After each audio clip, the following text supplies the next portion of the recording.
I'm Margaret Hale, 67 years old, and tonight my daughter is waiting outside a locked cabin to see if I burn. Smoke rubs its shoulders against the rafters, and the door groans under a metal bar. Conrad slid into place with the patience of a man who thinks he's smarter than fire. I taste cedar and gasoline. My palm finds an old knot in the floorboard, Benjamin's knot, named by the husband I buried 5 winters ago, and the panel gives with a tired sigh. Cold air kisses my face from the crawl space below. I don't call for help. I crawl. Nailheads scrape my jacket. Ash falls like gray rain. Above me, the flames gather themselves and cheer. I hold my breath, then trade it for the stale earth smell of the tunnel Benjamin built, for bad weather and worse men. He laughed when he said it. I didn't. And now I thank every quiet hour he spent on his careful paranoia. Halfway through, my elbow slips and pain bites deep, the kind that demands you choose. I choose forward. I think of Vivian at 4, asleep on my chest, milk-warm and heavy as a promise. I think of the day she learned numbers big enough to make wishes dangerous. Love, I remind myself, is not a door that stays shut because somebody bars it. The tunnel mouths me into the open. Night air cuts like clean glass. Behind me, the cabin cracks and roars. Ahead, the trees stand black and ordinary, as if none of this is happening. I rise on shaking legs, brush soot from my sleeves, and let the cold finish what the fire started. If I live through this night, it won't be because they spared me. It will be because I refused to end where they wanted me to. Cold stung my lungs as I climbed out of the ground like a root shaken loose by a storm. The tunnel's hatch lay hidden behind a rank of spruce where Benjamin once split kindling in a flannel shirt patched at the elbows. I kept low, listened, and moved when the only sound was the cabin breaking its own bones. Snow crusted the field. I stepped in the hard places and left nothing where the powder would remember me. The service road curved east toward the county highway. I slid along its ditch, pausing when headlights carved the trees. An engine idled near the front drive, then faded. If Conrad wanted to admire his work, he had a strong stomach. If he meant to come back for paperwork, I could not allow it. My pulse pounded in my ears, steady as a drumline that refused to rush. By the time I reached asphalt, the sky had tipped into a thin blue that makes a person's shadow look long and honest. A pickup slowed. Henry Walsh, who taught 8th grade shop for 30 years, rolled down his window without asking questions and told me to get in. His thermos sat between us like a church bell. Coffee burned a clean line to my center. He didn't pry. He drove with the modest certainty of a man who fixes what he can reach and prays over what he can't. He let me out 2 blocks from Helen Brooks's place, a white story and a half with a porch that sighs in winter.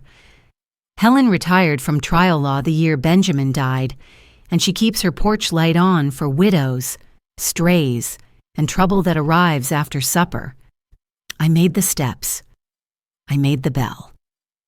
When the door opened, I let my knees drop to her rug that smelled faintly of lemon oil and dogs and the kind of safety you don't notice until it takes you in. "All right," Helen said, catching me with both hands, voice as even as a level. "Breathe first, then talk." I breathed until the shiver left my hands. I told her about the bar across the door, the gas in the air, the footsteps outside that never hurried because they thought the fire would outwork time. She listened without a pen at first, the way good lawyers do when they need the human shape before the legal one. "We'll need more than a story," she said finally, sliding a legal pad across the table. "We'll need the kind of truth that doesn't blister under cross-exam." She dialed David Turner, a former detective with a coat that had seen too many Januaries, and asked him to meet us at my house in 2 hours with a small camera and 2 evidence bags. While she talked, she set toast and 2 eggs in front of me, plus a teaspoon of strawberry jam because she knows I like sweet things I can control. I ate everything she gave me. Then I stood, steadier than I had any right to be, and said the first clear sentence of the new life I meant to keep. Let's go home. I slept sitting up on Helen's sofa while the sky rehearsed morning. When my eyes opened, a throw blanket had been tucked over my shoulders, and a glass of water waited on the table. Helen stood at the kitchen island, her silver hair braided back, studying me the way surgeons study an X-ray. Not unkind, but already mapping the next move. She didn't ask me to relive every second of the night. She asked for the parts that mattered in court. Who had keys? When did the locks change? What would Conrad want from the cabin besides my absence? I told her about the safe in the cellar, trust papers, certificates, stock ledgers that Benjamin used to polish like trophies.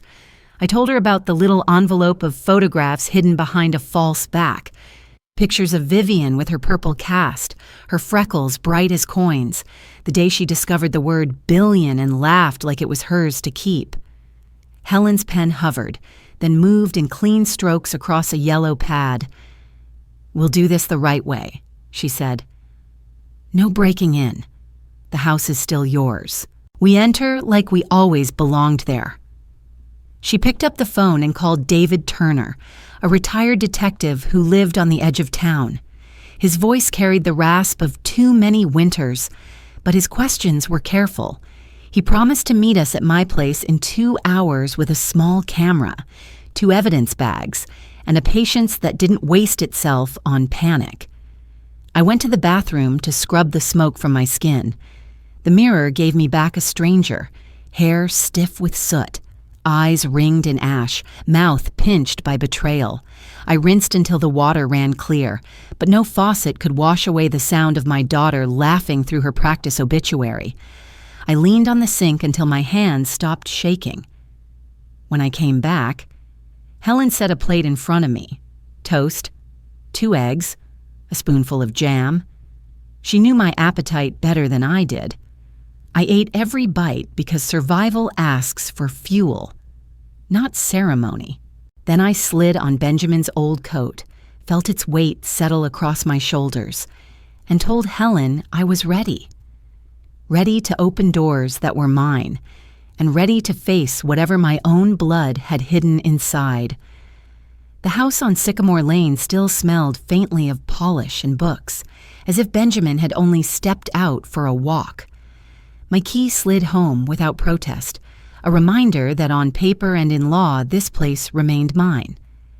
Helen stood close, her presence steady, while David Turner moved through the rooms with the quiet focus of a man who trusts dust more than words. He slipped gloves onto my hands first, then his own, reminding me not to leave myself behind on doorknobs or drawers. We worked slowly, letting the silence tell us what had changed. The living room looked staged, the pillows squared, a vase of lilies too new for January. David lifted one petal and sniffed the water. 2 days old, he murmured. He followed faint scuff marks to the study door, then bent down to inspect the rug.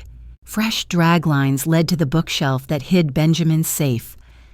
My fingers spun the dial from memory. Each click was a heartbeat, each pause a question.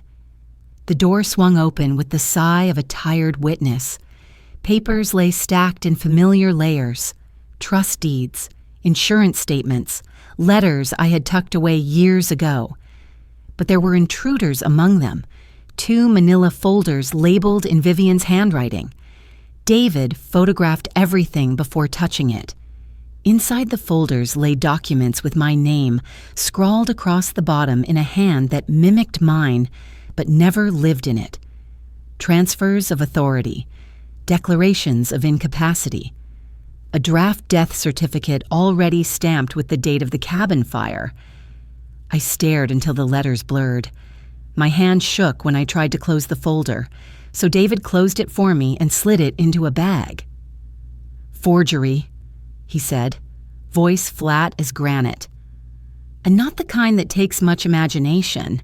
Behind the safe's false back rested the envelope of photographs I had hidden myself.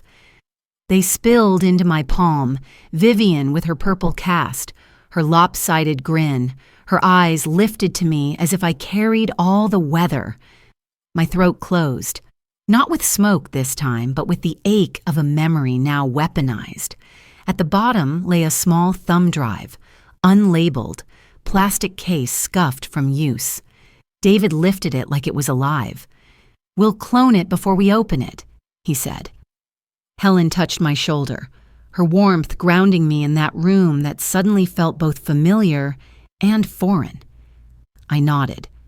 Outside, a mail truck groaned away from the curb. I whispered to myself, "Deliver me, too." We carried the thumb drive back to Helen's dining table, the surface cleared as if we were setting out communion instead of evidence. David cloned the files onto a secure laptop and opened the copy. The first thing that bloomed on the screen was a row of audio recordings, each stamped with a recent date. He clicked the earliest. Conrad's voice filled the room, hesitant at first, then steadying as he practiced. "When my mother-in-law, Margaret, passed, it was sudden. It was a terrible accident." He tried the line again and again, changing only his tone. Reverent, shocked, sympathetic, never once honest. I pressed my hand against the table until the grain imprinted my skin. Helen wrote down the time codes, her pen scraping quietly like a metronome. David moved to the next file. Vivian's voice. My daughter's voice. She read from a script about how my memory had been failing, how they had begged me to slow down. She rehearsed condolences as if grief could be scripted, as if compassion were an accent she hadn't mastered. Halfway through one recording, she stumbled, laughed nervously, and said, "Sorry, I lost my place." The sound cut deeper than Conrad's false sincerity. It was the sound of the little girl who once tripped over spelling tests, who once whispered apologies into my collar. Now she practiced grieving me before I was gone. Helen built a timeline on her legal pad, arrows marching across the page. David cataloged each file, his calm voice giving the evidence weight. My chest felt hollowed, the way a house sounds after all the furniture is carried out. When we reached the last file, the date matched the day of the cabin fire. Conrad rehearsed the words. She must have knocked over a lamp. The whole place went up. Vivian added a choked sob, then cleared her throat and tried again. Chasing perfection. Helen looked up from her notes. "We have proof," she said, her voice flat but certain. David nodded, sealing the forged documents into a new evidence bag. I stood and walked to the window, where winter sunlight carved a white square on the floor. I stepped into it and let the light burn away the smoke still clinging to me. "Proof is not enough," I said. "They need to reveal themselves in the open." Helen met my eyes. Then we set the stage. Special Agent Carla Monroe met us in a beige satellite office that smelled of burned coffee and overworked printers. Her badge glinted once as she set it on the table, not for display but as proof that every word we spoke would matter. She listened with her chin resting on steepled hands, her eyes sharp but not hurried. "This isn't just a family crime," she said when we finished. "It's a template. I've seen variations across 3 states in the last quarter." She opened a folder thick with photographs, cabins collapsed into ash, hospital beds stripped bare, basements where locks had been changed without consent. She drew a thin line between them with her pen. A doctor signs capacity evaluations like raffle tickets. A lawyer files guardianship petitions and transfers. Then the relatives step in, rehearsed and ready. Your daughter and son-in-law are pawns, but they're useful pawns. Through them, we can reach the core. The word pawn stung, though I knew she was right. Conrad's ambition and Vivian's debt had made them reckless enough to copy a bigger scheme. "What do you need from me?" I asked. Carla slid a legal pad across. "Your memory, while it's still sharp, Write every detail about the cabin, the smell of gas, the sound the door made when the bar dropped. We'll cross-check with fire reports and locksmith records. I need your story before time decides to smooth the edges." So I wrote. The pen cramped my fingers, and my hand trembled when I traced Vivian's name, but I filled page after page until the ink dotted my wrist. Carla read in silence, nodding now and then as though she were stitching the pages into a net. When I finished, she closed the pad. "We have two paths. Rush this into court with what we have, or set a controlled conversation and let them condemn themselves in their own voices." Helen tilted her head toward me, letting me choose. I thought of the recordings, of Vivian laughing between rehearsed sobs. "We wait," I said. "We let them show the world who they've become." Carla tapped the pad once. "Then we bait the trap, and we make sure you walk out safe." We baited the trap with ink and habit. Helen sat across from me at her kitchen table while I drafted a letter to Vivian in the same looping script I had once used for Christmas cards. I wrote that I wanted peace, that I was tired of fighting, that I was willing to sign whatever made things easier. I let the words sag with fatigue, the kind of weariness a daughter might believe because it matched the story she'd already rehearsed. The paper curled slightly in the damp winter air, just enough to look as if it had waited in a drawer for years. We mailed it certified, the way families send official papers when they want to mix intimacy with authority. Along with the letter, we set a time, Thursday at 4. I wrote that I would be in the front room with the original trust documents and my fountain pen, ready to make a new beginning. I told her the front door would be open. People crave honesty, but more than that, they crave the illusion of control. I offered her both. The waiting was its own punishment. Helen made me walk every morning, pacing out the nerves until my legs hummed. David checked the locks, installed cameras, tested batteries, and repeated the routine until caution felt like choreography.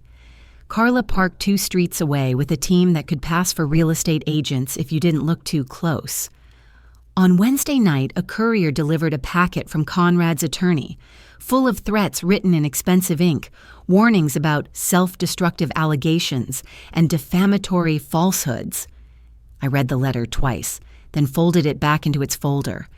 The weight of it reminded me of storm clouds, loud, heavy, but not always rain. I brewed chamomile tea and watched the steam rise. Sleep found me for 4 hours, and when dawn broke, the sky looked like a clean slate. I've always liked clean slates when something worth writing is about to happen. By Thursday afternoon, the house felt staged, every lamp glowing, every chair in its place. I laid the papers on the table, uncapped my pen, and waited for the front door to open. At 4 o'clock sharp, the front door opened and Vivian stepped inside. She wore the blue coat I had bought her years ago for her first promotion, the one she had called her armor. She looked around the room as if it were a photograph of a place she used to live. "Hi, Mom," she said softly. She didn't kiss my cheek. She placed her purse carefully on the floor and sat across from me at the table. The pen lay between us. I touched the corner of the papers but didn't slide them closer. "Before anything else," I said, "tell me what you're asking me to give you." She stared at the ceiling, then back at me.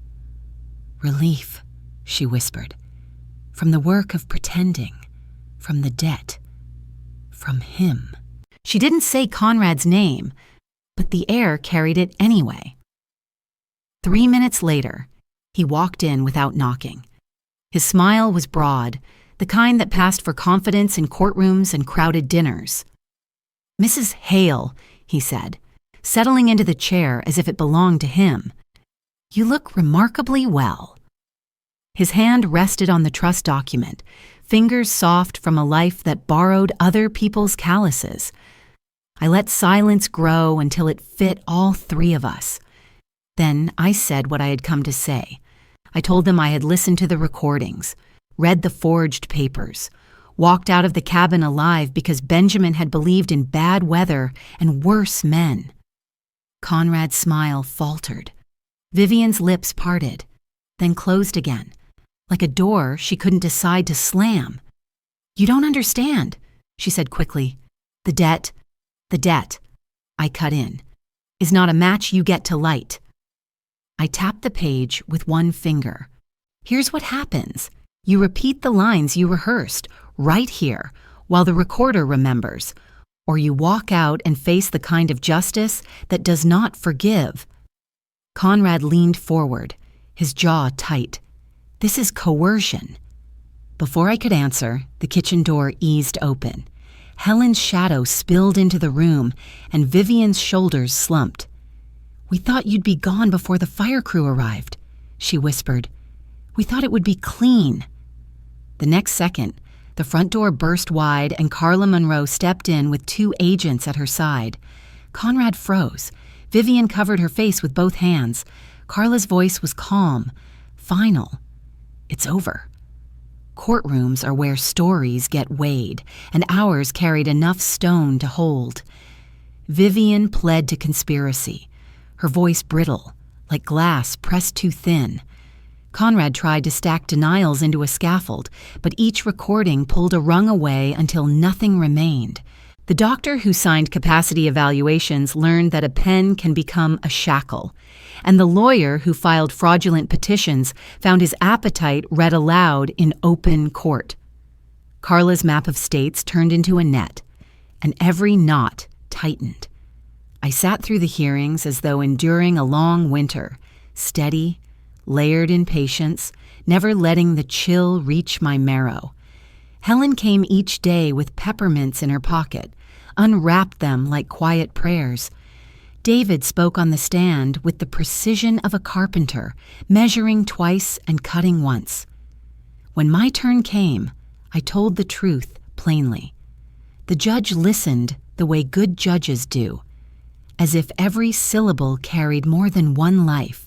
When sentences were read, they sounded like numbers, years, conditions. Justice doesn't speak in poetry, but beneath its grammar, I heard the meaning. No one sets fire to your life and then renames the light. Spring waited while we worked.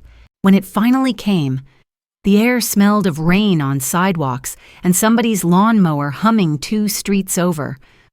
Ordinary, almost holy in its simplicity.